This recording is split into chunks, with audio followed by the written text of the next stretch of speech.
അത് സമൃദ്ധമായി നൽകാനുമത്രേ.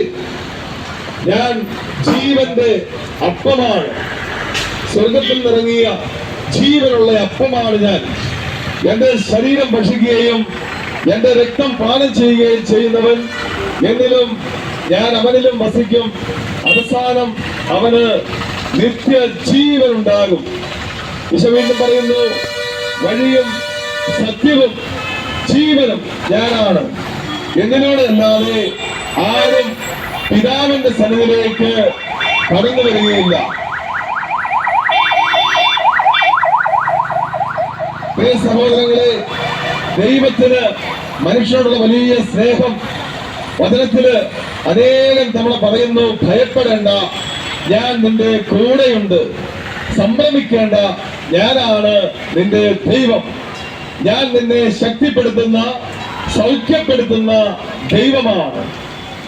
അതേ സഹോദരങ്ങളെ, നമുക്ക് സൗഖ്യം തരുന്ന, നമ്മളെ സ്നേഹിക്കുന്ന, പരിപാലിക്കുന്ന, കൈപിടിച്ച് നടത്തുന്ന ഒരു ദൈവം. ആ ദൈവമാണ് യേശു ക്രിസ്തു. 2000 വർഷങ്ങൾക്ക് മുൻപ് ബേത്ലഹേം കാലിത്തൊഴുത്തില് എല്ലാ മനുഷ്യർക്കുമുള്ള രക്ഷകനായി പിറന്ന ദൈവം. ഈശോ ഭൂമിയിൽ ജനിച്ചപ്പോൾ സ്വർഗത്തിൽ നിന്നും മാലാഖമാർ ഇറങ്ങി വന്ന് ഉദ്ഘോഷിച്ചു, ഇതാ സകല ജനത്തിനും വേണ്ടിയുള്ള സന്തോഷത്തിന്റെ സദ്വാർത്ത, നിങ്ങൾക്കായി ഒരു രക്ഷകൻ പിറന്നിരിക്കുന്നു ദാവീദിന്റെ പട്ടണത്തില്. പ്രിയ സഹോദരങ്ങളെ, വിശുദ്ധ മരിയ ഫൗസ്റ്റീന കൊവാൾസ്ക എന്ന ഒരു സന്യാസിനി പോളണ്ടില് 1930-38 കാലയളവിൽ 33 വർഷം ജീവിച്ചിരുന്ന ഒരു സന്യാസിനി.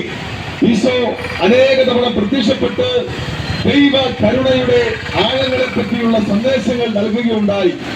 ഈശോ പറഞ്ഞു, ഞാൻ കരുണയുടെ രാജാവാണ്. എന്റെ കരുണയിൽ ആശ്രയിക്കാതെ മനുഷ്യകുലം സമാധാനം കണ്ടെത്തുകയില്ല. ഏറ്റവും വലിയ പാപിക്കാണ് എന്റെ കരുണയ്ക്ക് ഏറ്റവും അർഹതയുള്ളത്. നിന്റെ പാപം എത്ര വലുതാണെങ്കിലും എത്ര കടും ചുമപ്പാണെങ്കിലും അതിനേക്കാളും ഉന്നതമാണ് എന്റെ കരുണ.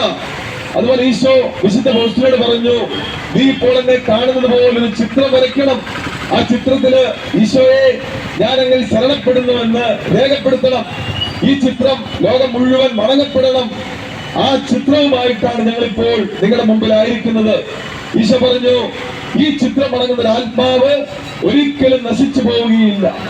എന്റെ കരുണയിൽ നിന്നും കൃപകൾ സ്വീകരിക്കാനുള്ള ഒരു പാത്രമാണ് ഈശോയെ ഞാൻ അങ്ങനെ ശരണപ്പെടുന്നുവെന്ന കയ്യൊപ്പോട് കൂടിയ ഈ ചിത്രം.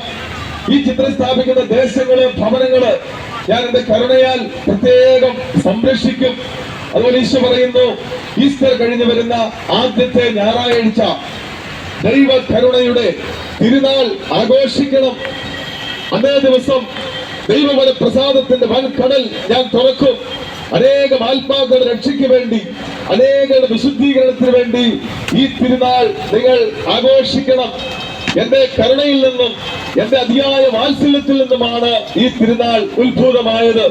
പ്രിയ സഹോദരങ്ങളെ, ദൈവത്തിന് മനുഷ്യനോടുള്ള അനന്തമായ സ്നേഹമാണിത്.